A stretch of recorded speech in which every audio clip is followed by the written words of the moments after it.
চলো তো আপু, অনেক হয়েছে, এবার একটু রক্ষে করো। অনেক হয়েছে মাছের কালিয়া ঝোল হ্যান ত্যান, এবার একটু মুখের স্বাদ বদলানো যাক। তাই প্রথমে জল বসিয়ে দিয়ে একটু নুন দিয়ে দিলাম, আর তারপর মাছগুলোকে দিয়ে একটু ফুটিয়ে নেব। আর নিলে মাছটা যখন একটু সেদ্ধ হয়ে যাবে, তারপর মাছটাকে নাবিয়ে জল ঝরাতে দিয়ে দেবো একটি ঝুড়িতে। এখানে আমি নিয়েছি 700 গ্রাম মাছ, আর তারপর নিয়েছি 4টে রসুন বড় বড় কোয়ার, 1 ইঞ্চ আদা, আর 2-3টে লঙ্কা, যে যেমন ঝাল খান সেই অনুযায়ী নিয়ে নেবেন। আর এখানে মাছের ছাল ছাড়িয়ে নুন মাখানোর পালা, তাই এখানে মাছের ছাল আর কাঁটাটাকে ছাড়িয়ে নিচ্ছি। আর কীভাবে পিস পিস করছি সেটাও কিন্তু একবার দেখে নেবেন। আর ঠিক এইভাবেই কিন্তু মাছটাকে ছাড়াতে হবে, নাহলে কিন্তু মাছগুলো ভেঙে যাওয়ার চান্স রয়েছে।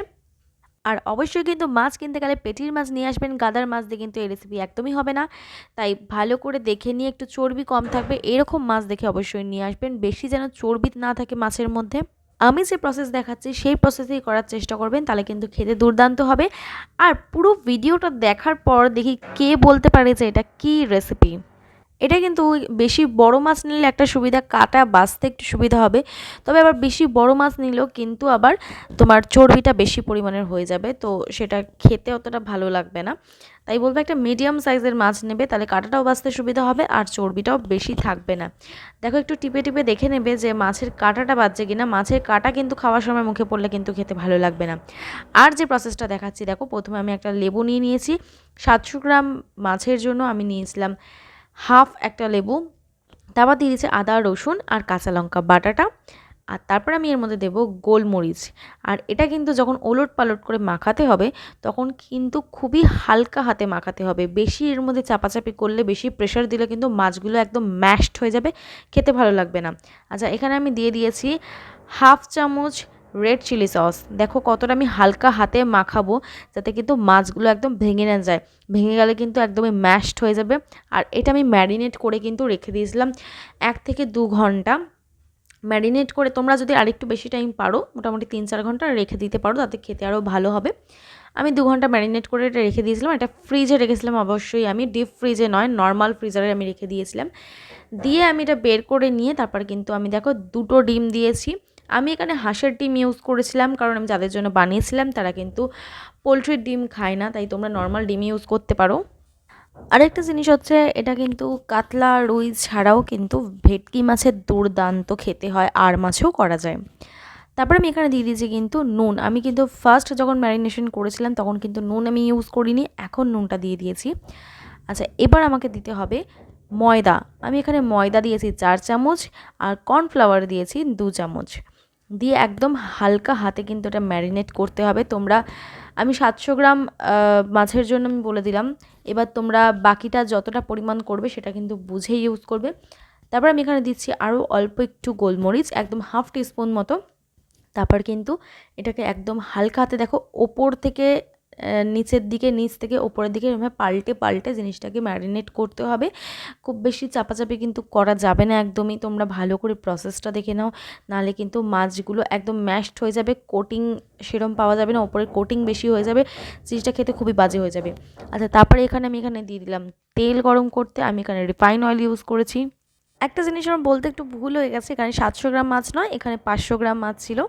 আচ্ছা, আমি এখানে কিন্তু ব্যাটারটা যেটা ছিল সেটা 1 ড্রপ ফেলে দেখে দিলাম তেলটা কেমন গরম হয়েছে। দেখো ঠিক এরকম অবস্থায় কিন্তু আমি মাছগুলোকে ছেড়ে দেবো। তেলটা গরম হয়ে গেছে, খুব বেশি দেওয়ার সাথে সাথেই ফুটতে শুরু করবে না। ঠিক এরম পর্যায়ে আসলে আমি মাছগুলো ছাড়তে শুরু করব। এবার আস্তে আস্তে আমি একটা একটা করে মাছ ছেড়ে দেবো, আর একদম গায়ে ঘেঁষিয়ে ঘেঁষিয়ে দেবেন না, একটু ফাঁকা ফাঁকা করে দেবেন, তাহলে জিনিসটা হতে সুবিধা হবে আর গায়ে গায়ে লেগে যাবে না। আমি একটা একটা করে মাছ ছেড়ে দিচ্ছি। আর ঠিক যখন একটা পিঠ মোটামুটি ভালোভাবে হয়ে যাবে, তারপরেই কিন্তু আমরা অপর দিকটা উল্টাবো। দেখো এরকম লাল লাল করে ভাজা হয়ে গেছে, কত সুন্দর দেখতে লাগছে। এটা কিন্তু এরকম স্ন্যাক্স হিসেবে কিন্তু এমনিই খেয়ে ফেলা যাবে, আর বাকিটা করার জন্য আর অপেক্ষা রাখতে হবে না। আমি তো এখান থেকেই তুলে তুলে খেতে শুরু করে দিয়েছিলাম। আচ্ছা, এখানে এবার সসটা বানিয়ে নেওয়ার পালা। আমি এখানে দিয়েছিলাম, এটা 2 টাকার টমেটো সসের প্যাকেট, সেটা আমি নিয়েছিলাম 3 প্যাকেট। তারপর আমি নিয়েছি রেড চিলি সস, যেটা ছিল 3 চামচ। তারপর ছিল গ্রিন চিলি সস, যেটা ছিল 1 চামচ। তারপর ছিল সয়া সস, যেটা ছিল 1 চামচ। সব সসগুলো একসাথে দিয়ে আমি একটা বোলে মিক্স করে রেখে দিয়েছি। আর এটা ঠিক তখনই করবেন যখন হচ্ছে মাছগুলো ভাজতে শুরু করবেন, ঠিক তখনই এই কাজটা করে রেখে দেবেন, তাহলে সুবিধা হবে। দেখুন সবটা মিক্স করা হয়ে গেছে। এবার কিন্তু আমি গ্রেভির দিকে যাব। এখানে রয়েছে রসুন কুচি এখানে ছিল 6 থেকে 7টা, বড় সাইজের লঙ্কা ছিল, যার যে যেমন ঝাল খান, আদা ছিল 1 ইঞ্চ, আর এখানে কিউব করে কাটা রয়েছে ক্যাপসিকাম, পেঁয়াজ, আর কুচি কুচি করে কাটা রয়েছে পেঁয়াজ। তারপরে দেখো বড়াগুলো ভাজা হয়ে গেছে। এবারে কিন্তু আমি রসুন, আদা আর লঙ্কাটাকে দিয়ে দিলাম, দিয়ে ব্রাউন ব্রাউন করে ভাজতে হবে এটাকে অনেকক্ষণ টাইম নিয়ে। আর ঠিক এই সময় কিন্তু গ্যাসের ফ্লেমটা মিডিয়াম থাকবে, ভালো করে এটাকে ভেজে নিতে হবে। এগুলো হালকা কালার চেঞ্জ হলে আমি পেঁয়াজ কুচিগুলোকে দিয়ে দেবো। আর ঠিক এটা কিন্তু আমরা যে স্লাইস করে রেখেছিলাম পেঁয়াজগুলো কিউব করে, সেটার যে একদম ভিতরের যে অংশগুলো সেগুলোকেই কিন্তু আমি এখানে কুচিয়ে রেখেছি। যেহেতু ওগুলার কিউব করে কাটার কোনো ব্যাপার নেই, ছোট্ট ছোট্ট অংশগুলোকে আমি কিন্তু এখানে কুচিয়ে রেখে দিয়েছিলাম। এটাকে অনেকক্ষণ ধরে ভাজবো, যখন পুরোটার কালার একদম ব্রাউন হয়ে আসবে ঠিক সেই সময় কিন্তু বাকি জিনিসগুলো আমি অ্যাড করতে থাকবো। এরপর আমি দিয়ে দিচ্ছি ক্যাপসিকামগুলো একটুখানি নেড়ে ছেড়ে নেব। আর তারপর কিন্তু আমি এর মধ্যে অ্যাড করব পেঁয়াজগুলো। আর তোমরা ততক্ষণ কিন্তু আমার চ্যানেলটাকে সাবস্ক্রাইব করে রাখো, যারা নতুন নতুন রান্না দেখতে খুব ভালোবাসো তারা চ্যানেলটাকে সাবস্ক্রাইব করে রাখো। আর তোমরা অবশ্যই জানিও কে কোথা থেকে দেখছো আমার ভিডিও। আর যদি ভালো লাগে তাহলে অবশ্যই একটু কমেন্ট করো আর সাবস্ক্রাইব করে দিও চ্যানেলটাকে, আমি খুব খুশি হব। আর দেখো এখানে পেঁয়াজগুলোকে দিয়ে দিয়েছি, পেঁয়াজগুলোকে একটু ভালো করে সতে করতে হবে। করার পর কিন্তু আমি এর মধ্যে এটা একটু অন্যভাবে আমি করার চেষ্টা করছি, ঠিক আমি এই রকমভাবেই করি। পেঁয়াজগুলো যখন হালকা করে ভাজা হয়ে গেছে তখন কিন্তু এই যে মাছের যে বড়াগুলো আমি করে রেখেছি সেগুলো কিন্তু এর মধ্যে আমি দিয়ে দিলাম। এটা কিন্তু ভালো করে ফ্রাই করতে হবে। ঠিক এরকম সময় যদি আমি এই বড়াগুলোকে দিয়ে দিই তাহলে কিন্তু এর মধ্যে ফ্লেভারটা এনহ্যান্স হবে আর ভালো করে ভাজাটা হবে, সুন্দর খেতে লাগবে। আর ঠিক 5 মিনিট ভাজার পর কিন্তু আমি সসটা এর মধ্যে অ্যাড করে দিয়েছি। আর সসটা দিয়ে একদম হাই ফ্লেমে কিন্তু আমি এটাকে ভালো করে নাড়তে থাকবো।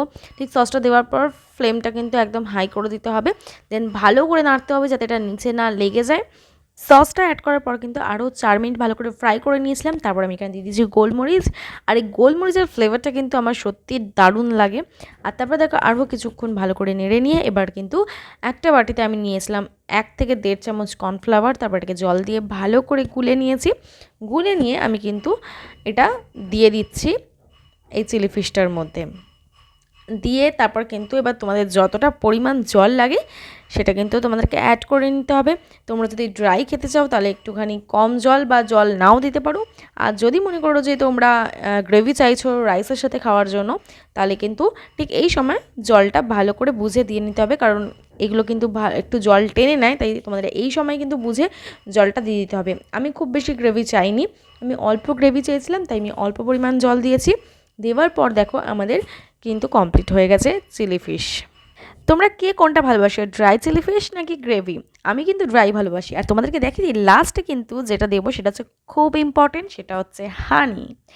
এটা কিন্তু অবশ্যই তোমরা অ্যাড করবে চিলি ফিশে। চিলি ফিশ হোক আর চিলি চিকেন হোক এটা অবশ্যই অ্যাড করবে। আর সাথে কিন্তু তোমরা সাদা তিল ছড়িয়ে দিতে পারো, দেখতেও খুব সুন্দর লাগবে।